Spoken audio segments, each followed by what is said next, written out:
Center in EHT is where everyone's lawn and garden should begin. Family owned and operated since 1964. Stop in and see what we have to offer. Visit bobsgardencenter.com or follow us on Facebook.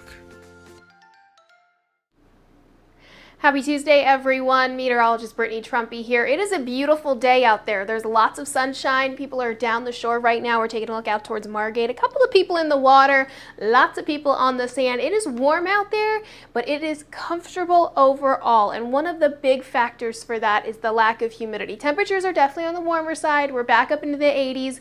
We will be in the 90s for portions of our area later on this afternoon. So nonetheless, very, very warm. But the big difference is the lack of humidity. Check out these dew points. We are down into the 50s, and I say this pretty often. Anytime you can get the dew points below 60 degrees, it's like a breath of fresh air.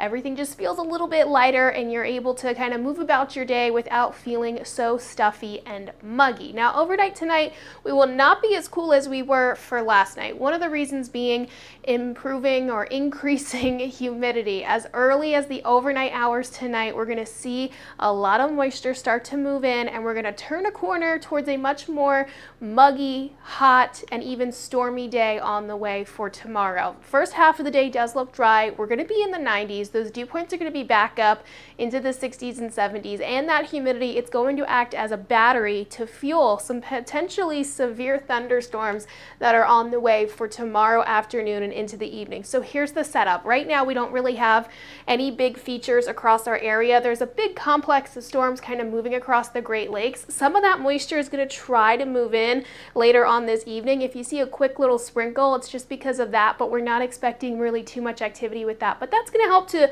usher in the more muggy air for overnight tonight. Then what we're tracking for tomorrow is going to be sort of two fronts coming together. Ahead of that system, we're going to be seeing that last minute surge in temperatures and moisture.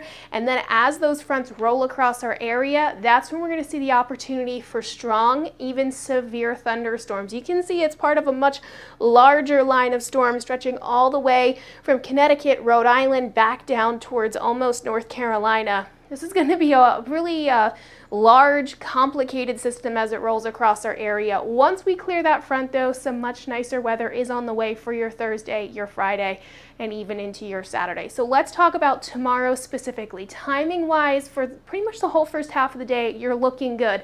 And then as we move into the late afternoon and into the evening, that's when we'll see the storms rolling in. We have been upgraded into that yellow shading. That's that scattered chance for severe thunderstorms. That's about a 2 out of 4 to 5 as far as the scale is concerned. Yesterday we had that green shading, which is just isolated. So what are we mostly concerned about? Strong winds and a lot of rain.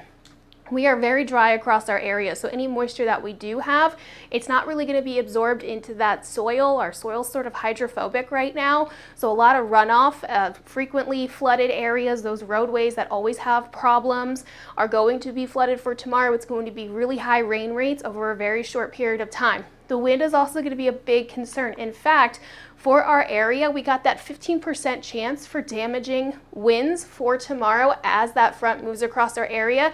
This is going to be definitely impactful. It's going to cause some issues with down tree lines. We're going to be, or tree limbs, which are going to impact the power lines. And then we're also going to be seeing issues as far as traffic is concerned with road closures, not only due to flooding, but also because of damage to trees.